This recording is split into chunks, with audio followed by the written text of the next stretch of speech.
कहानी की शुरुआत होती है झील के बीच बाप बेटे से, जो मगरमच्छ पकड़ने आए थे। बेटा थोड़ी देर के लिए किनारे गया, लेकिन जब लौटा तो उसका दिल बैठ गया। उसके पिता बोट में खून से लथपथ पड़े थे। किसी ने उन्हें बेरहमी से मार डाला था। लेकिन इससे पहले कि वो कुछ समझ पाता, अचानक पीछे से कोई आता है और नंगे हाथों से उसे दो टुकड़ों में फाड़ देता है। सीन इतना डरावना है कि देखने वाला सन्न रह जाए। और फिर कहानी कट होती है। अब हमें दिखता है बेन, जो अपने दोस्तों के साथ एक रंगीन फेस्टिवल में मस्ती कर रहा है। उसकी 7 साल की गर्लफ्रेंड ने हाल ही में उसे छोड़ दिया था। दुख भूलने के लिए वो फेस्टिवल आया, लेकिन वहाँ लड़कियों को देखकर उसे उसकी और याद आने लगी। तभी उसने किसी से हेड स्वैप टूर का नाम सुना। यही सोचकर उसने वहाँ जाने का प्लान बनाया। उसके दोस्त मार्कस ने पहले मना किया, लेकिन आखिरकार वो भी तैयार हो गया। दोनों उस जगह पहुँचते हैं जहाँ ये स्वैप टूर चल रहा था। वहाँ के ओनर ने उन्हें बताया कि अब ये टूर बंद हो चुके हैं और वहाँ जाना मना है। लेकिन फिर भी उसने उन्हें दूसरी स्वैप का एड्रेस दे दिया जहाँ ये टूर अब भी चल रहे थे। एड्रेस मिलते ही दोनों वहाँ पहुँचते हैं और एंड्रयू नाम के लड़के से मिलते हैं,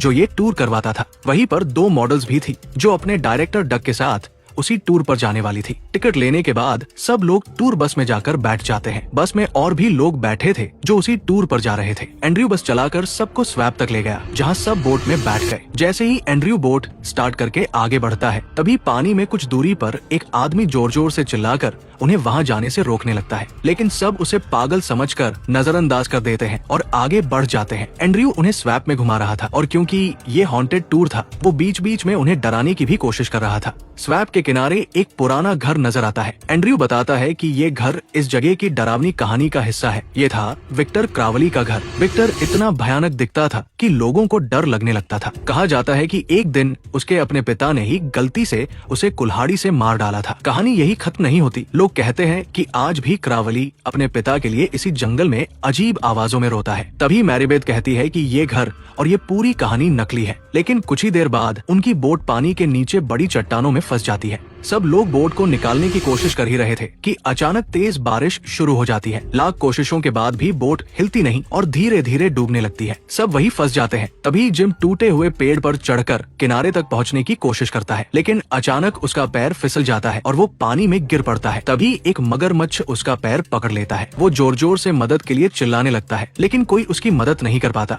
ये देखकर मैरीबेथ जल्दी से गन निकालती है और मगरमच्छ को शूट कर देती है। इसके बाद सब एक एक करके किनारे तक पहुंच जाते हैं। अब क्योंकि वे सब इस मुसीबत में फंस चुके थे, वो एंड्रयू से जवाब मांगते हैं। एंड यही वो पल होता है जब एंड्रयू की असली कहानी सामने आती है। एंड्रयू बताता है कि दरअसल वो कोई असली टूर नहीं करवाता। पैसों के लालच में उसका भाई ही उसे यहाँ भेजा था। ये उसका दूसरा टूर था। पहला तो ठीक चला था, लेकिन अब ये दूसरा टूर हमारे सामने था और सब लोग पूरी तरह फंस चुके थे। एंड्रयू बात टालने की कोशिश करता है और मैरीबेथ से पूछता है गन कहाँ से आई। मैरीबेथ जवाब देती है कि वो जंगल में किसी को ढूंढने आई थी। 2 रात पहले उसका पिता और भाई यहाँ मगरमच्छ पकड़ने आए थे और जब वो घर वापस नहीं लौटे तो इसी कारण वो उन्हें ढूंढने आई थी। ये वही 2 पुरुष थे जिन्हें कहानी की शुरुआत में हमने देखा था, जिन्हें किसी ने बेरहमी से मार डाला था। मैरीबेथ कहती है कि हमें जितनी जल्दी हो सके यहाँ से निकलना होगा, वरना हम सभी मारे जाएंगे। लेकिन कोई उसकी बातों पर यकीन नहीं कर रहा था। स्थिति और बिगड़ जाती है जब वे सब यही रुकने का फैसला कर लेते हैं। तब मैरीबेथ बताती है कि ये विक्टर क्रावली का जंगल है और वहीं सबके सामने वो इसका असली कहानी सुनाना शुरू कर देती है। विक्टर क्रावली बचपन से ही बहुत बदसूरत था और इसी वजह से उसके पिता उसे हमेशा घर में ही छुपा कर रखते थे।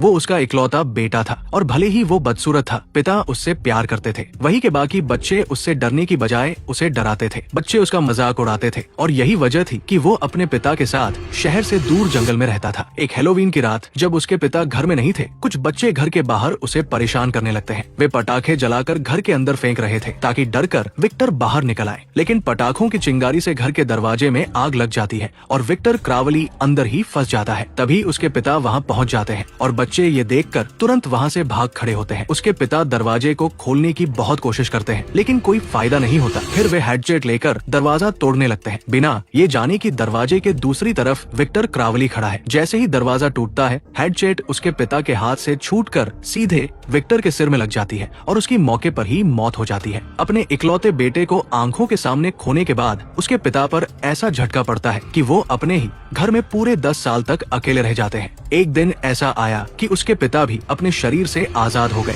यानी उन्होंने मौत की नींद सो ली। तभी से विक्टर क्रावली इस जंगल में अपने पिता को ढूंढता है और जो भी उसके रास्ते में आता है वो उसे बेरहमी से मार देता है। लेकिन इस पूरी कहानी को सुनने के बाद भी कोई उसकी बातों पर यकीन नहीं कर रहा था, लेकिन वे सभी कह रहे थे कि हमने विक्टर क्रावली का घर बहुत पीछे छोड़ दिया है। तब मेरीबेथ कहती है कि ये तो असली घर ही नहीं था, और फिर वो उन्हें असली घर दिखाती है जो बिल्कुल उनके सामने उजागर हो रहा था। सबसे बड़ी दिक्कत ये थी कि उन्हें रोड तक पहुंचने के लिए क्रावली के घर को पार करना ही पड़ता था। चलते चलते उन्हें अचानक एक खौफनाक आवाज सुनाई देती है। सब डर के मारे कांप रहे थे और कोई भी उस घर की तरफ जाने को तैयार नहीं था। लेकिन जीन की हालत बहुत खराब हो रही थी, इसलिए उसकी पत्नी सैनन अकेले ही उसे लेकर घर के पार जाने लगती है। जैसे ही दोनों घर के पास पहुंचते हैं, विक्टर क्रावली अचानक घर से बाहर निकल आता है। विक्टर क्रावली अपने हाथ में हेडसेट लिए उनके ऊपर टूट पड़ता है और जी को बेरमी से मारकर 2 टुकड़ों में कर देता है। ये देखकर उसकी पत्नी सैनन डर के मारे भागने लगती है, लेकिन क्रावली उसे भी पकड़ लेता है। विक्टर क्रावली उसके मुंह के जबड़े पर हमला करता है। सीन इतना डरावना और डिस्टर्बिंग है कि कोई भी दहल जाएगा। बाकी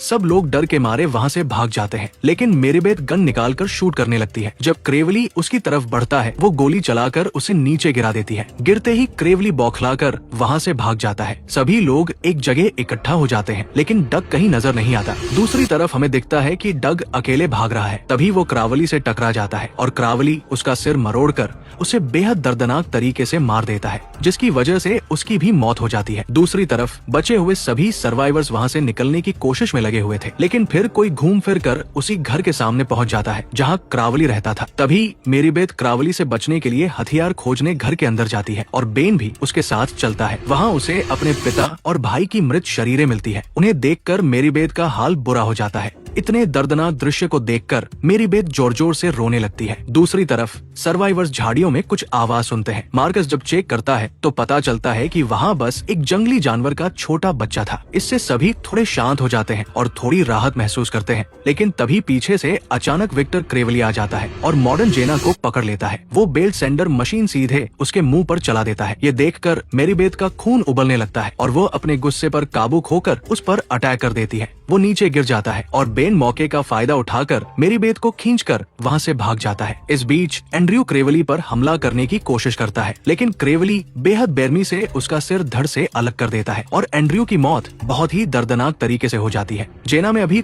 थोड़ी बहुत सांसें चल रही थी, लेकिन विक्टर क्रावली उसे जिंदा रहने का कोई मौका नहीं देता और उसे भी बेहद बुरी तरह मार देता है। अब तक बचे हुए लोगों को समझ में आ चुका था कि वे इस जगह से अकेले नहीं बच सकते, इसलिए वे विक्टर क्रावली को हराने की योजना बनाने लगते हैं। बेन कहता है कि उसने क्रेवली के घर में फ्यूल के कंटेनर देखे थे और उनकी मदद से वे उसे जलाकर मार सकते हैं, इसलिए सभी घर की तरफ बढ़ने लगते हैं। बाहर मार्कस और मेरीबेथ क्रेवली का ध्यान बटाने की कोशिश कर रहे थे, जबकि अंदर बेन फ्यूल ढूंढने में लग जाता है। दूसरी तरफ मॉडल मिस्टी बाहर पहरा दे रही थी। बेन अंदर फ्यूल का एक कैन ढूंढने में कामयाब हो जाता है, लेकिन तभी मिस्टी के शरीर के हिस्से उसके ऊपर गिरते हैं और तभी उसे एहसास होता है कि क्रेवली अब उसके सामने आ चुका है। क्रेवली अभी बेन पर हमला करने ही वाला था कि तभी मेरीबेथ पीछे से आकर उसे पकड़ लेती है। इसी दौरान बेन उस पर फ्यूल छिड़क देता है और आग लगा देता है। विक्टर क्रावली जलने लगता है और यहीं पर इन लोगों की किस्मत फिर से पलट जाती है।